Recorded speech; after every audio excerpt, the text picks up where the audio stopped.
오늘 하나님이 주시는 말씀 사무엘하 22장 우리 1절부터 16절까지만 보겠습니다.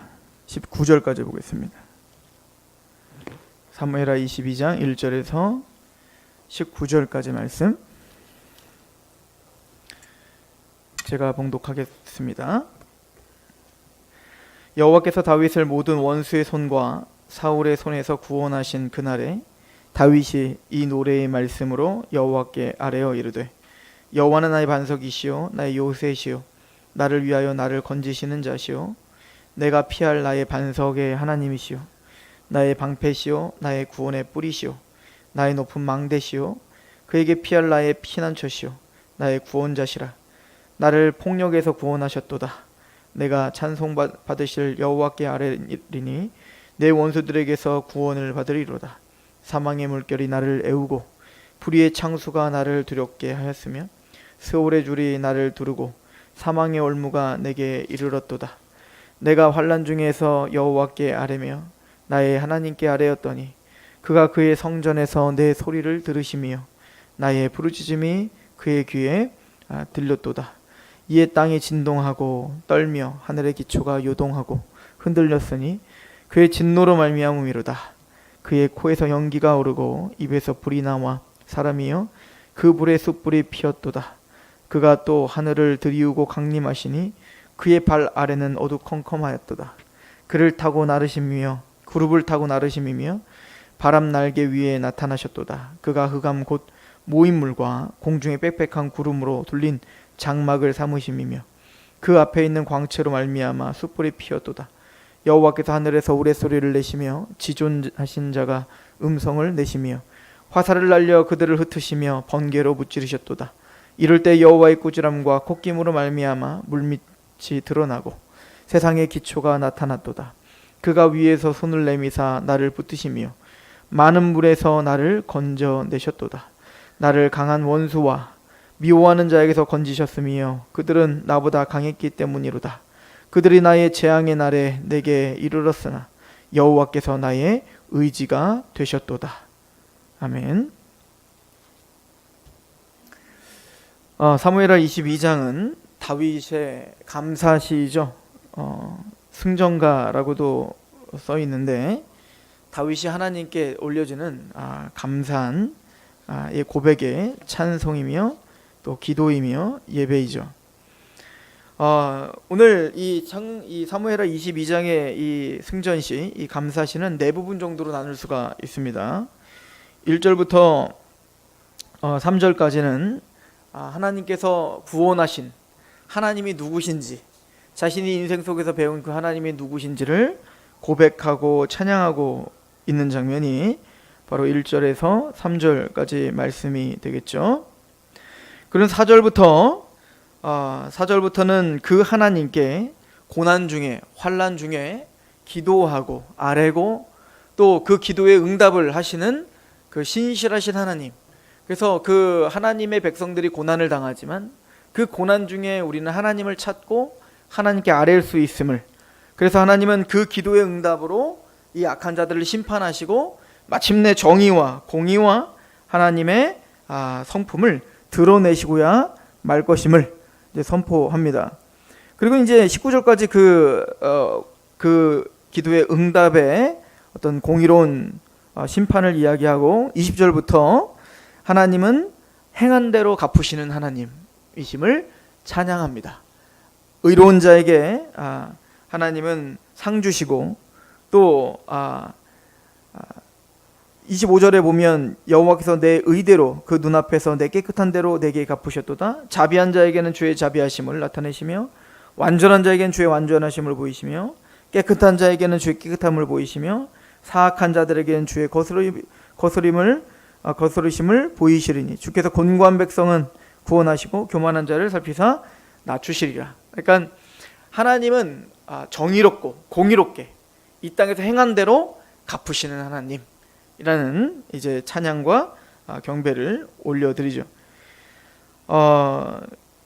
그리고 이제 30절부터 주님께서 그 다윗을 어떻게 승리하게 하셨는지, 그래서 단순히 이 다윗이 이 북이스라엘과 남유다를 통일한 이스라엘을 통일한 것으로 끝나지 않고 이제는 하나님을 의지함으로 그 이스라엘을 넘어 이방들을 정복해 나가게 하시는 하나님의 은혜, 또 하나님의 싸우심, 하나님의 왕되심을 설명을 하는 것으로 끝이 납니다. 그리고는 자신을 으뜸으로 세우셨다.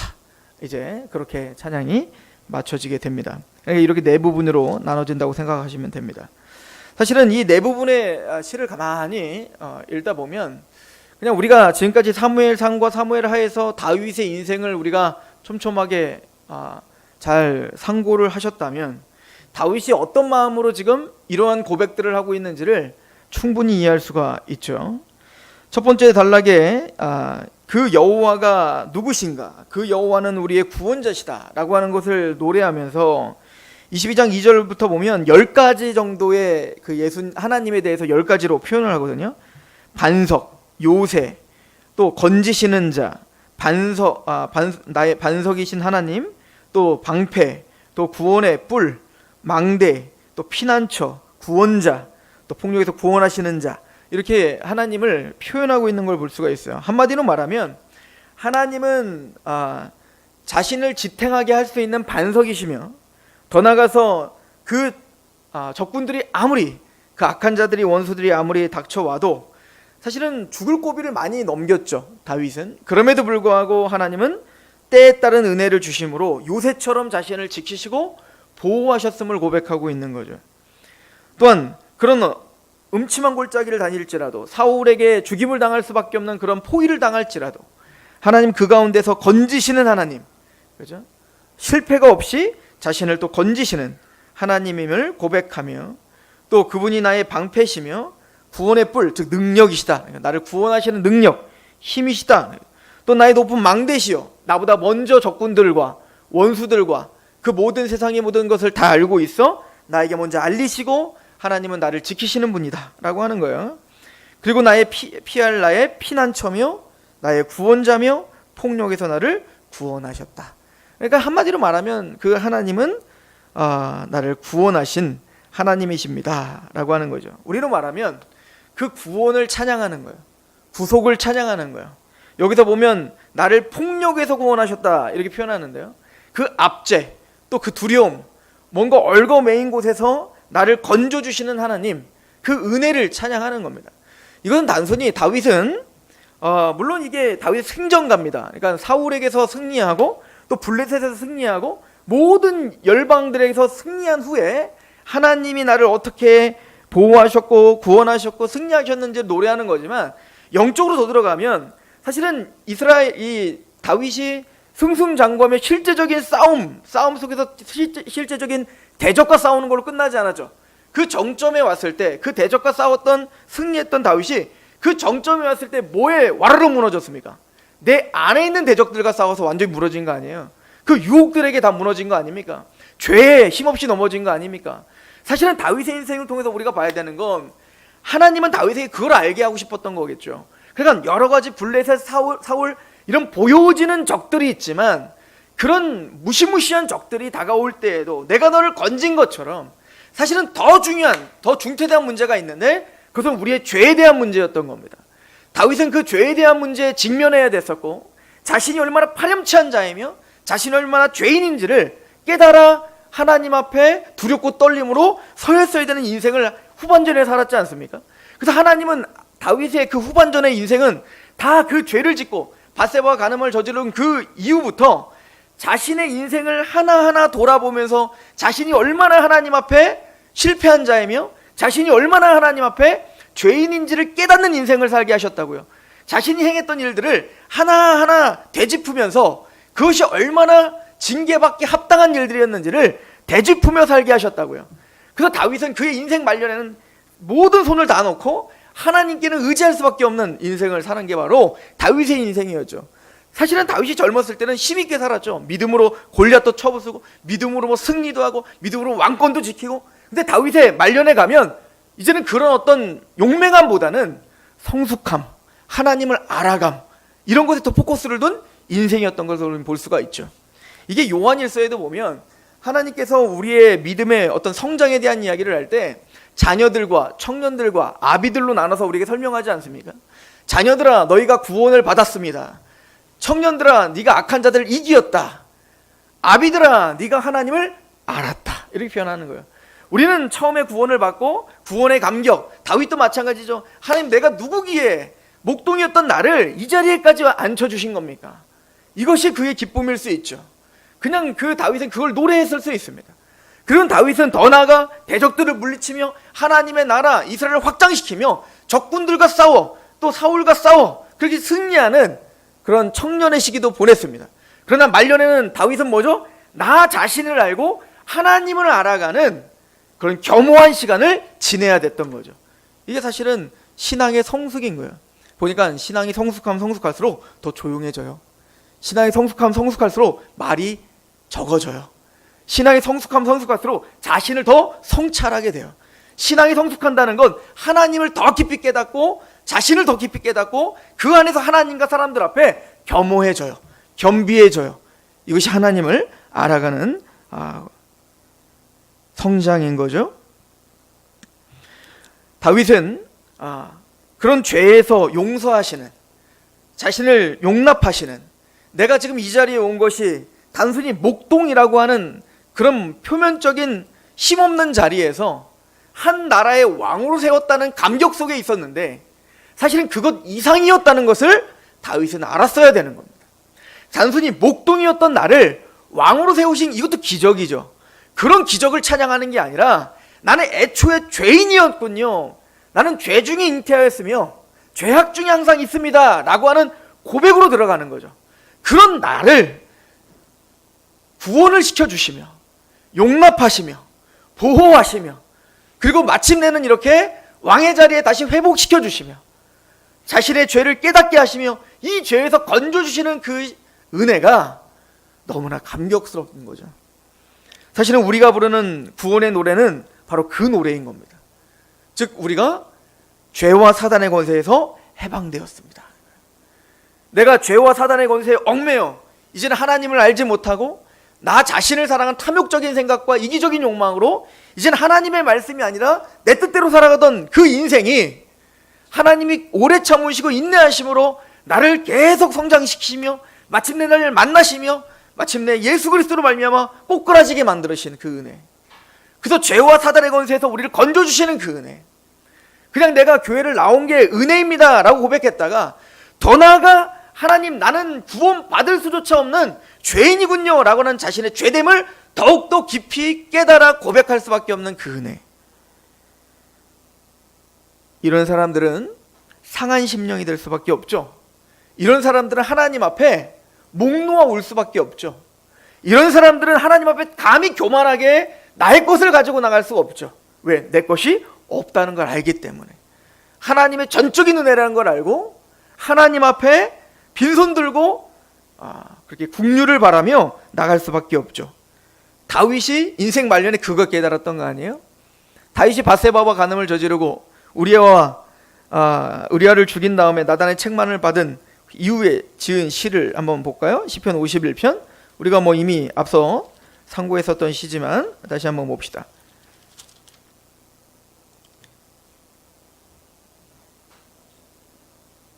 시편 51편 1절. 하나님이여, 주의 인자하심을 따라 내게 은혜를 베푸시며 주의 많은 긍휼을 따라 내 죄악을 지워주소서. 나의 죄악을 맑게 씻으시며 나의 죄를 깨끗하게 제하소서. 물은 나는 내 죄과를 아오니 내게 죄가 항상 앞에 있나이다. 내가 주께만 범죄하여 주의 목전에 악을 행하였사오니 주께서 말씀하실 때 의로우시다 하고 주께서 심판하실 때에 순전하시다 하리이다. 내가 죄악 중에 출생하였음이며 어머니가 죄 중에 나를 잉태. 목동이 시작이 아니에요. 그냥 나는 죄덩어리인 거예요. 보소서, 주께서는 중심이 진실함을 원하시오니 내게 지혜를 은밀히 가르치시리이다. 우슬초로 나를 정결하게 하소서. 내가 정하리이다. 나의 죄를 씻어주소서. 내가 눈보다 희리이다. 내게 즐겁고 기쁜 소리를 들려주시사 주께서 꺾으신 뼈들도 즐거워하게 하소서. 즉 자신의 인생의 고난, 자신의 인생의 징계, 이 모든 것들이 나를 정결케 하는 하나님의 은총이었다는 것을 깨달아 기뻐하게 하소서라고 하는 겁니다. 맞습니다. 내가 지금 뼈가 꺾여서 너무너무 고통스럽지만 이 과정을 통하여 내가 어떠한 존재인지를 알게 되신 그 하나님의 은혜를 내가 기뻐합니다. 이 자리까지 가는 거예요, 다윗은. 9절입니다. 주의 얼굴을 내 죄에서 돌이키시고 내 모든 죄악을 지워주소서. 하나님이여 내 속에 정한 마음을 창조하시고 내 안에 정직한 영을 새롭게 하소서. 이 말은 뭐죠? 내 안에 선한 것이 없다는 걸 아는 겁니다. 내 안에 스스로 만들어낼 수 있는 정직한 영, 새로운 것이 전혀 없습니다. 이건 하나님의 창조여야 되는 거예요. 하나님이 내 안에 새롭게 창조하시지 않으면 나는 죄인일 수밖에 없습니다 라고 하는 인간의 본 모습에 직면하고 있는 거죠.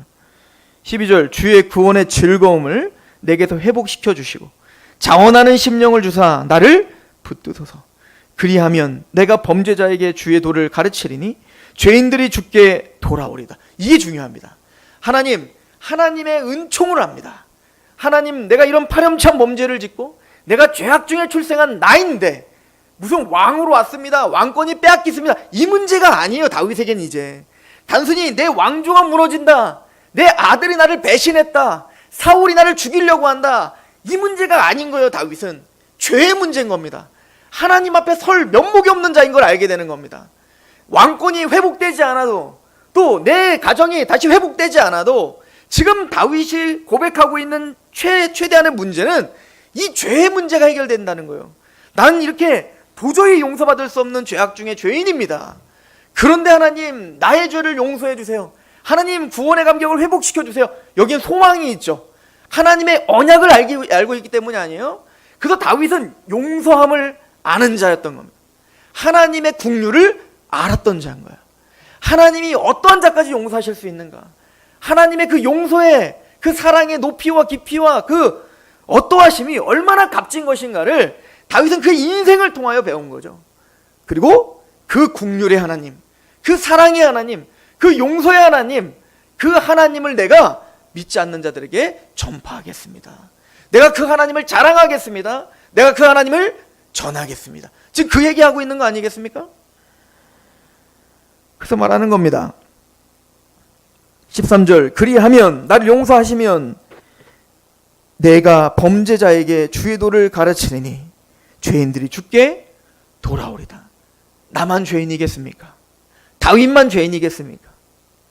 다윗이 하나님의 이 긍휼이 필요한 것처럼 모든 하나님의 인류의 사람들은 다 이 하나님의 긍휼이 필요하다는 걸 다윗은 알았던 거예요.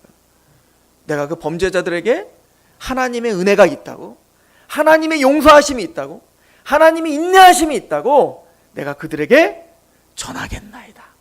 그러니 하나님, 자원하는 심령으로 기쁜 마음으로 그 하나님을 자랑할 수 있도록 나를 용서하여 주시옵소서. 14절에 하나님이여, 나의 구원의 하나님이여, 피 흘린 죄에서 나를 건지소서. 내 혀가 주의 의를 높이 노래하리이다. 주여 내 입술을 열어주소서. 내 입이 주를 찬송하여 전파하리이다. 주께서는 제사를 기뻐하지 아니하시나니 그렇지 아니하면 내가 드렸을 것이라. 주는 번제를 기뻐하지 아니하시리이다. 무슨 얘기입니까? 하나님이 나에게 진짜 원하시는 건 번제가 아니다 이거예요. 제사가 아니다 이거예요. 형식이 아니라는 겁니다. 하나님이 다윗에게 또 모든 인류에게 진짜 원하시는 건 뭡니까 그럼? 여러분들, 이거는 신약시대에 들어도 충격적인 얘기 아니에요?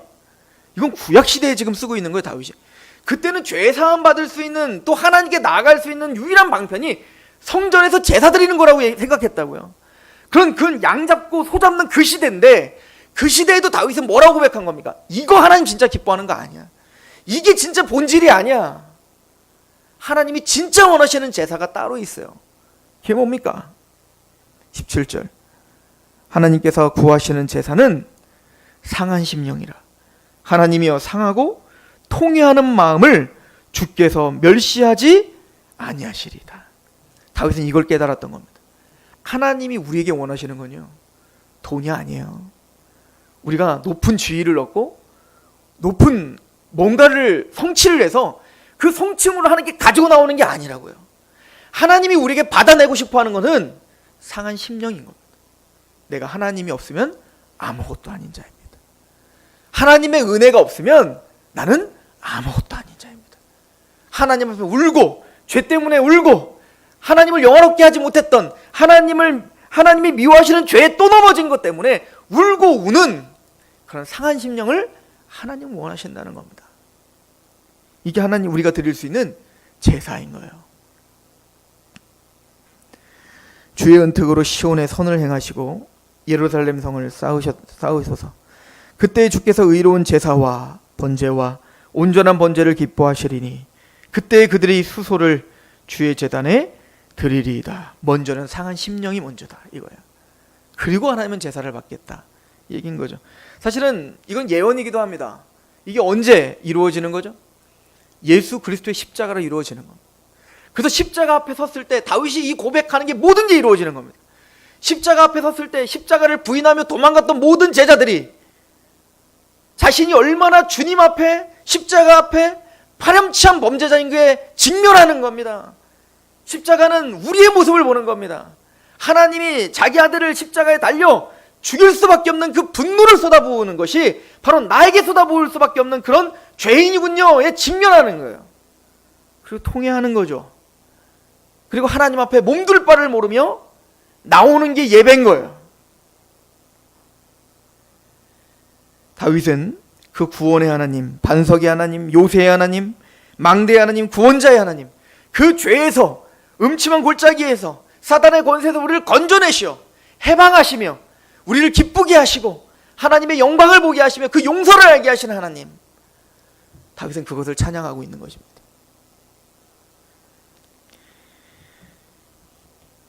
이 모형이 바로 홍해를 건넌 애굽의 파라오의 폭력 가운데 그렇게 얽매여 살던, 하나님을 위해서 살지 않고 파라오의 라암셋을 짓고 피라미드를 졌던, 일을 하면 할수록 하나님께 영광이 되기보단 파라오를 위해서 살았던 그 폭력 앞에 무릎 꿇었던 그 이스라엘 백성들을 하나님의 전적인 주권적 은혜로 그들을 건져내시사 구원을 받고, 거기서 건져진 그 구원 때문에 이 모세가 부르는 노래, 이 모세의 노래가 있죠. 이게 출애굽기 15장 1절부터 있습니다.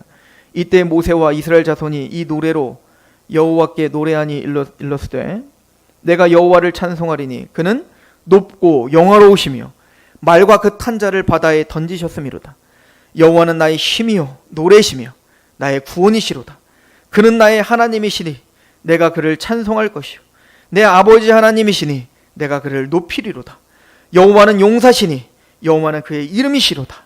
그가 바로의 병거와 그의 군대를 바다에 던지시니 최고의 주의관들이 홍해에 잠겼고 깊은 물이 그들을 덮었으니 그들이 돌처럼 깊음 속에 가라앉았도다. 여호와여 주의 오른손이 권능으로 영광을 나타내시니이다. 여호와여 주의 오른손이 원수를 부수시니이다. 우리는 우리를 뭔고 고백해야 될까요? 이 모세의 노래, 다윗의 이 구원의 노래는 사실은 예수 그리스도를 통해서 구원받은 우리의 노래를 모형화한 거죠. 다윗이 이렇게 고백하듯 사실은 다윗보다 더 크게 우리는 하나님을 찬양해야 하죠. 다윗은 사실은 다윗이 우리 인생에 빗댈 수 있겠습니까? 더하면 더했지 우리가 다윗보다 나을 수 있다고 생각하겠습니까? 요한 사도는 그래서 요한계시록 15장에 마지막 14만 4천 하나님의 백성들이 최상의 경배를 드릴 때 이렇게 노래를 부른다고 하죠. 계시록 15장 1절부터 보면 또 하늘에 크고 이상한 다른 이적을 보매 일곱 천사가 일곱 재앙을 가졌으니 곧 마지막 재앙이라 하나님의 진노가 이것으로 마치리로다. 또 내가 보니 불이 섞인 유리바다 같은 것이 있고 짐승과 그의 우상과 그의 이름의 수를 이기고 벗어난 자들이 유리바닷가에 서서 하나님의 검은고를 가지고 하나님의 종 모세의 노래 어린 양의 노래를 불렀다. 지금 이 구절은 아까 출애굽기 15장에 있는 그 홍해를 건넌 이후에 미리암이 소고를 치고 노래하고 모세가 하나님을 감격스럽게 노래한 것을 모형화하고 있는 거죠. 지금 유리 바닷가가 있어요. 지금 홍해를 지금 상징적으로 보여주고 있는 겁니다. 근데 그 유리 바닷가에 뭐가 붙었어요? 불이 붙었다는 건 하나님의 심판이 있었다는 거죠. 그리고 홍해는 누가? 파라오와 모든 병거들이 다 수장당했습니다. 그리고는 지금 마지막 심판 때에 누가 다 수장당했습니까? 짐승과 그를 따르던 육육유표를 받은 세상을 쫓았던 그 모든 자들이 다 거기에 빠져 죽어버린 겁니다. 심판을 당한 거죠. 누구는 건진받은 거예요? 14만 4천. 하나님의 백성들은 거기서 건져지고 빼내심을 받은 거예요. 구원을 받은 겁니다. 우리에 대한 이야기죠. 그리고 거기서 부르는 노래가 뭐래요? 모세의 노래, 어린 양의 노래. 즉 그 모세의 노래는 뭡니까? 우리가 애굽 파라오가 거기서 죽을 수밖에 없었던 것처럼 사실은 우리도 죽을 수밖에 없었습니다. 이게 지금 반복적으로 우리가 설명하는 거 아닙니까? 누가 파라오인 거예요? 누가? 이스라엘이 파라오라니까요. 이스라엘이. 그러니까 40년 내내 이스라엘이 파라오임을 증명했잖아요. 40년 내내 이스라엘이 증명한 40년 광야를 하나님과 살면서 이스라엘이 행한 건 뭡니까? 죄밖에 없어요. 죄밖에. 하나님이 너희는 목이 곧은 백성이다. 이 목이 곧었다는 게 파라오 아닙니까? 10가지 재앙을 하지만 끝까지 완고하게 회개하지 않고 끝까지 그렇게 하나님을 대적하여 홍해에 빠져 죽었던 그 파라오, 그게 이스라엘인 거예요. 우리가 바로 파라오인 거죠. 완악한 겁니다. 우리도 원래는 홍해에서 다 죽어 마땅한 거죠. 원래는 노아 방주 날 심판의 물에 다 잠겨 죽을 때 사실은 노아도 다 죽어야 되는 거예요, 원래. 근데 노아가 왜 살았습니까? 노아는 당대 의인이고 완전한 자라 살았어요. 그럼 노아가 왜 당대 의인이고 완전한 자고 하나님 선택을 받았냐고요? 이게 창세기 6장이 뭐라고 하죠? 하나님에게 은혜를 입었더라. 이거밖에 답이 없다고요. 하나님이 은혜를 줬기 때문에 노아가 살은 거지 그 이상도 그 이하도 아닌 거예요. 사실은 죽기 합당한 자들인 겁니다. 사실은 지금 666의 표를 받고 이 마지막 심판 때 죽어 마땅한 자들이 누굽니까? 우린 겁니다. 우리. 그래서 요한계시록 14장에 이 15장 전에 14만 4천에 대한 이야기를 하면서 14만 4천을 예수님이 예언한 대로 그 알곡을 쭉 모아다가 예수님이 직접 낫을 들고 그들을 모아다가 하나님 곡간, 즉 새하늘과 새 땅에 넣어놓고 이제 악한 자들을 심판하는 장면이 나오죠. 그때 포도송이를 싹 따서 악한 자들 포도송이를 다 따서 그 포도송이를 다 어디다 집어쳐놓는 거예요. 맷돌에 집어쳐놓는 거예요. 그리고 돌려버리는 겁니다. 어떻게 될까요? 다 으깨져서 깨져버리잖아요.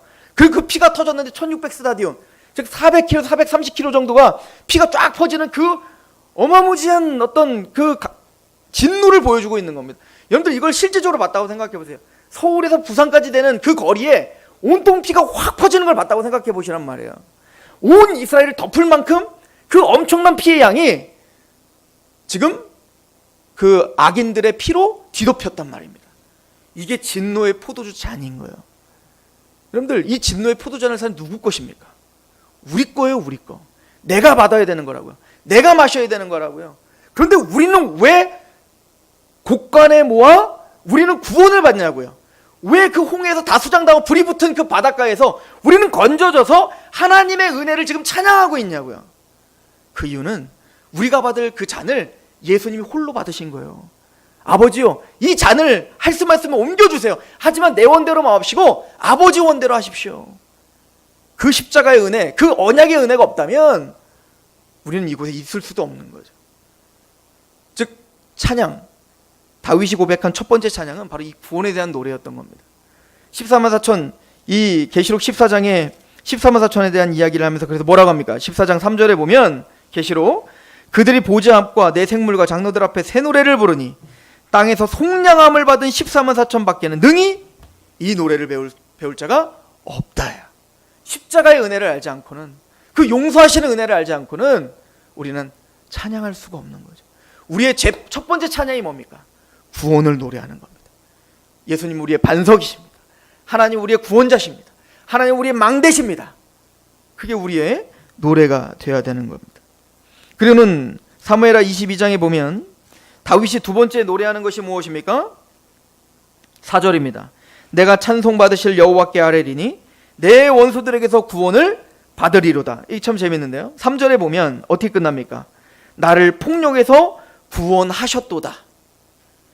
그런데 4절은 찬송받으실 여호와께 아뢰니 내 원수들에게서 구원을 받으리로다. 미래형이죠.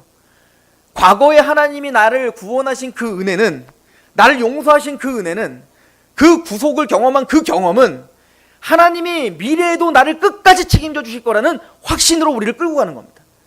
하나님, 나를 구원하시고 용납하시고 용서하시는 그 하나님의 신실하신 언약적 사랑이, 그 헤세드의 은혜가, 나는 하나님을, 그런 하나님을 노래할 수밖에 없습니다.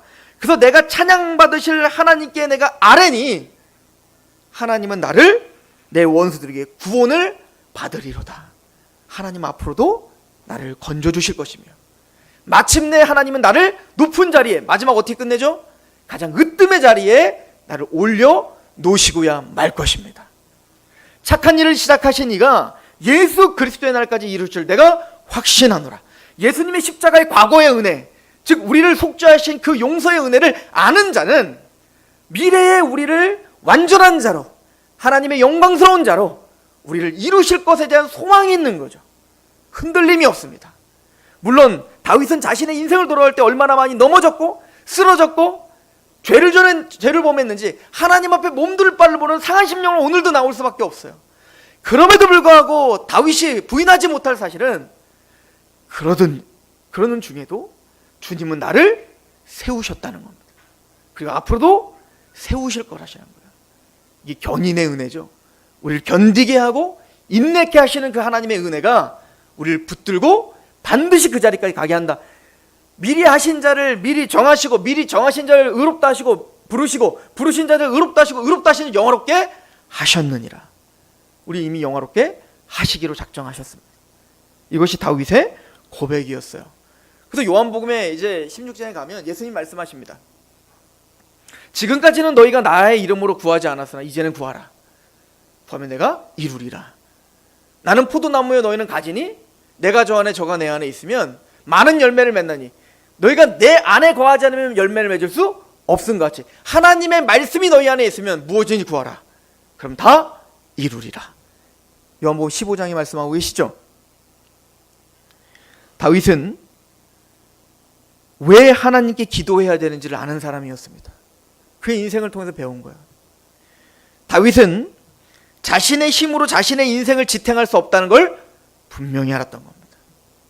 한 고비가 넘어가면 또 한 고비가 찾아왔고 또 한 고비를 넘어가면 또 한 고비가 찾아오면서 처음엔 이게 사실은 재밌는데 다윗의 인생을 보세요. 점점 어려워지거든요. 이게 나중에는 그래도 승리하고 버겁게 승리하는 나중에는 죄의 문제에서 완전히 와르르 무너지는 거 아니겠습니까? 그때는 하나님을 철저히 인정할 수밖에 없는, 두 손 두 발 다 들 수밖에 없는 상황으로 다윗을 몰아가시는 거죠. 이 모든 걸 경험한 다윗은 하나님께 아뢰는 것을 배운 거예요.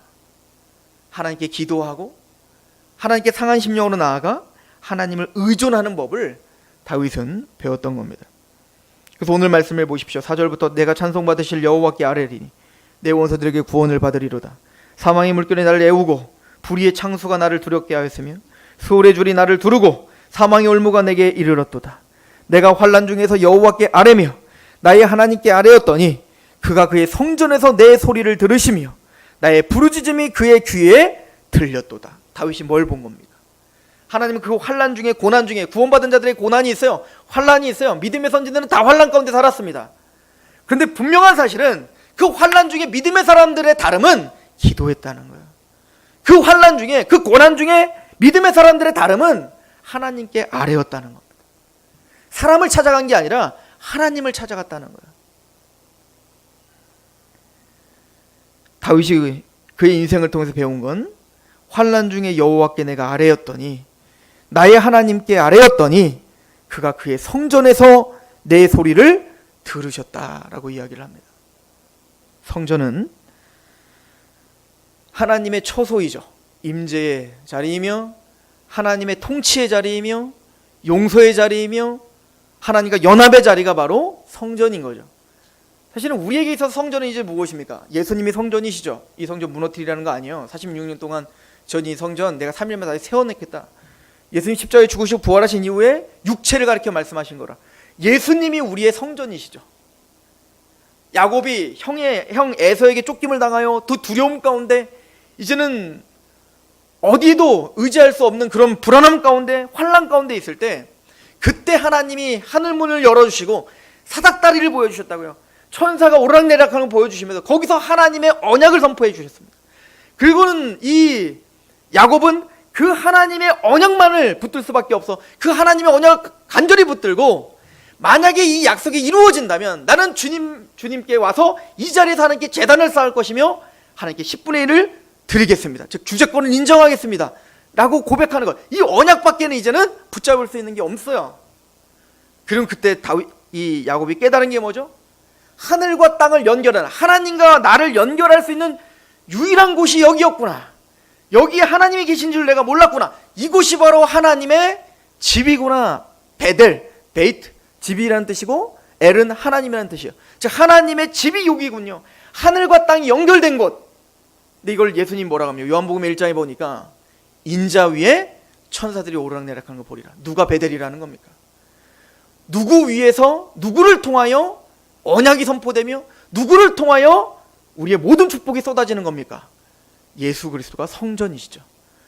그리고 그 베델 되시는 예수 그리스도, 성전 되시는 예수 그리스도가 어디 계십니까? 이제 꼭 여기 와야지만 이게 성전입니까? 이건 성전 아무것도 아니잖아요.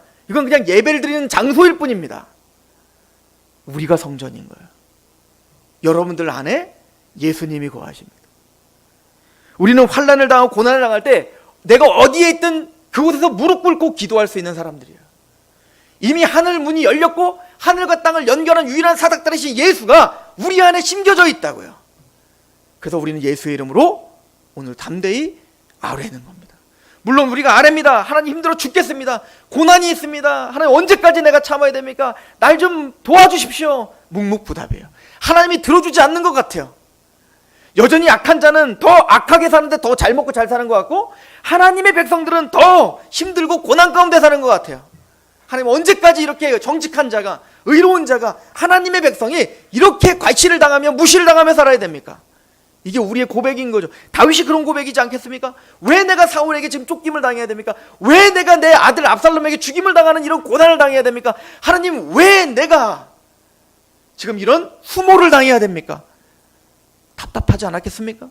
힘들지 않았겠습니까? 이게 요한계시록 6장에 나오지 않습니까? 5번째 인이 딱 떼지니까 의인들이 하나님께 막 간구를 합니다. 천상에서 순교를 당한, 죽임당한 하나님의 백성들이 그의 보좌에 나아가 하나님께 아뢰입니다. 하나님 언제까지 참으실 겁니까? 언제까지 하나님의 백성들을 이대로 내버려 두실 겁니까? 언제까지 저 악인들이 저렇게 승승장구하며 살게 내버려 두실 겁니까? 빨리 심판을 하셔야 되지 않겠습니까? 하나님의 공의를 드러나야 되지 않겠습니까?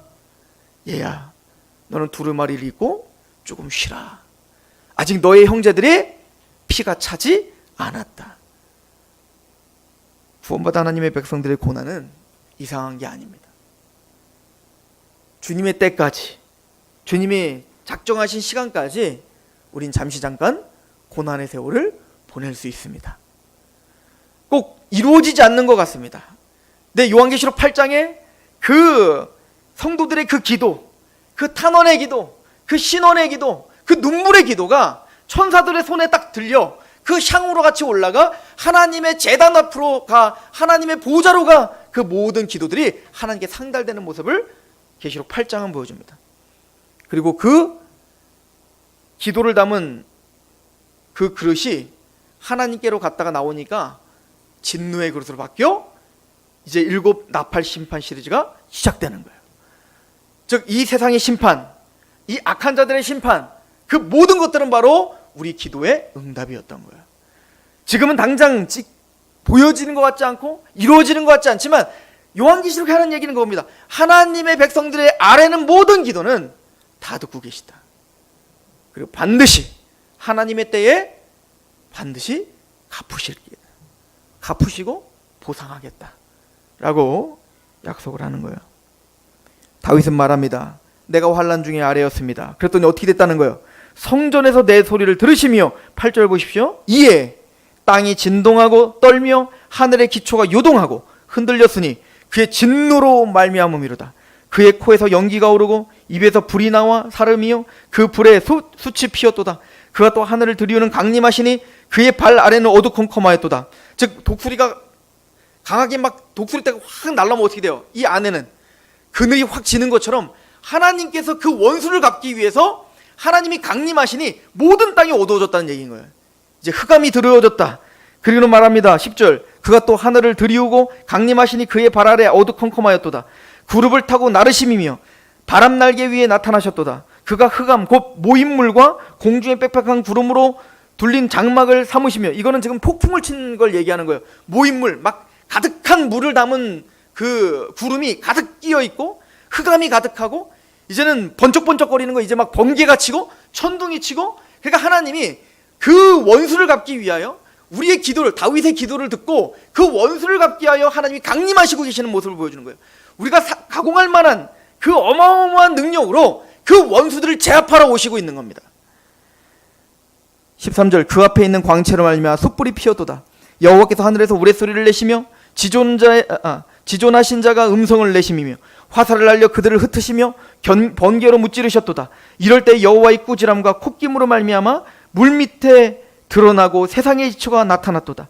그가 위에서 손을 내미사 나를 붙드시며 많은 물에서 나를 건지셨도다. 홍해가 갈라지는 사건을 지금 보여주고 있죠. 즉 홍해를 갈라질 때 그 애국 군대와 그 수많은 대적자들이 막 달려왔을 때 사실은 현실 속에서는 하나님이 무슨 막 그렇게 막 강림하시는 게 보이지 않았잖아요.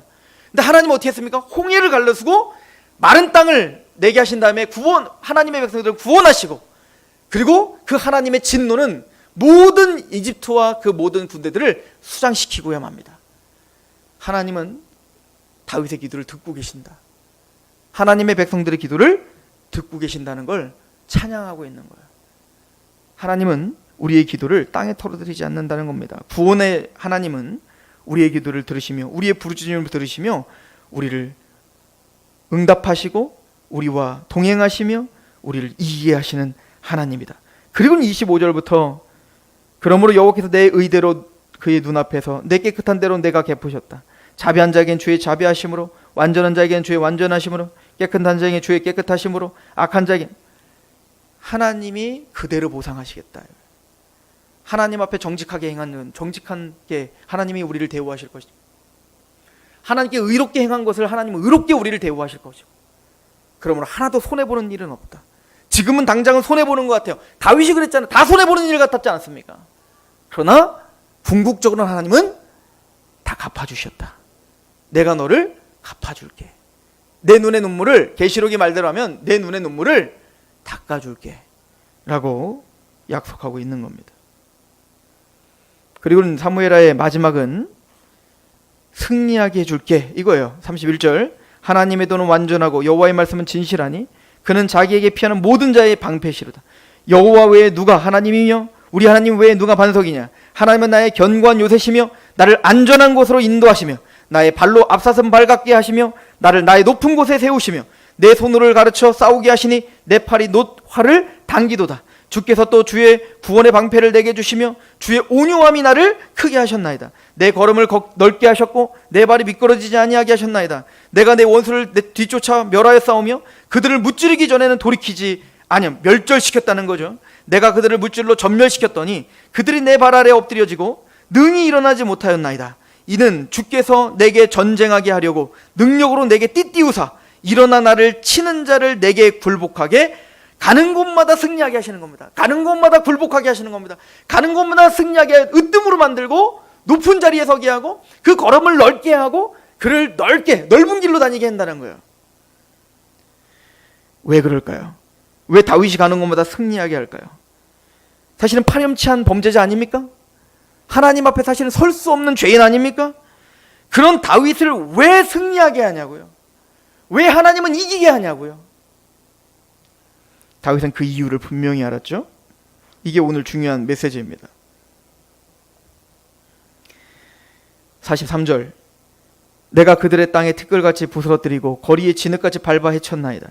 주께서 또 나를 내 백성의 다툼에서 건지시고 나를 보존하사 모든 민족의 으뜸으로 삼으셨으니 내가 알지 못하는 백성이 나를 섬기리이다.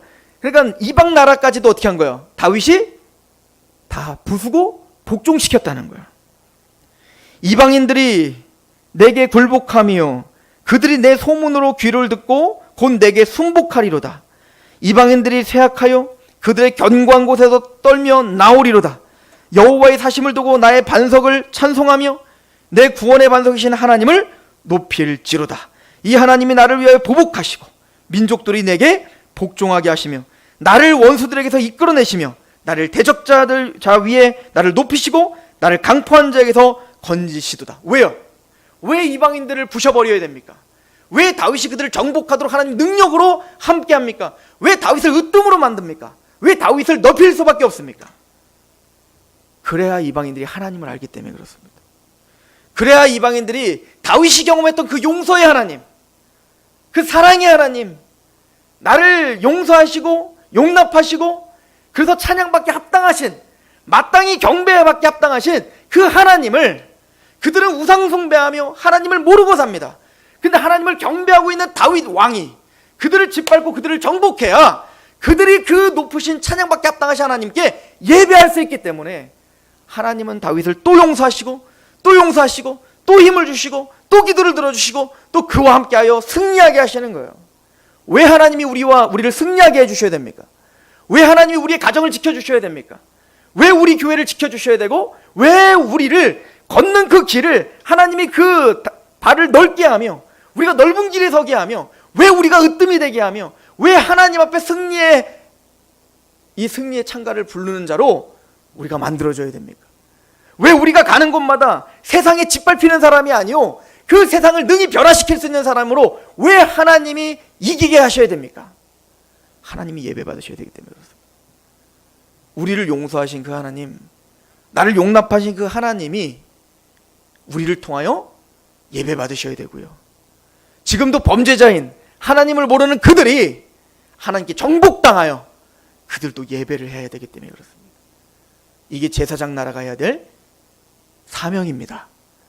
그리고 그 제사장 나라의 왕으로서 다윗이 해야 될 사명이 이것입니다. 그리고 우리는 왕 같은 제사장들입니다. 우리의 기도 제목의 목적이 무엇입니까? 기도하겠습니다.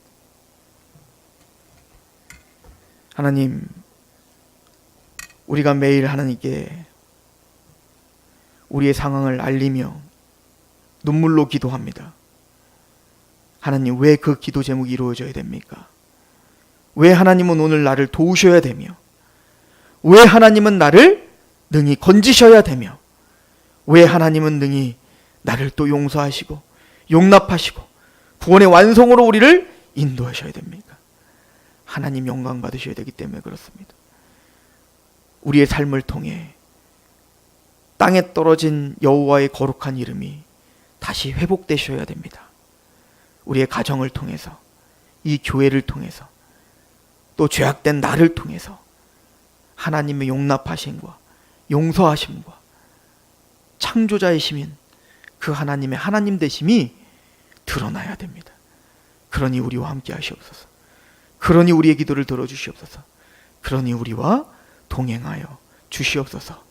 예수 그리스도의 이름으로 감사하며 기도합니다.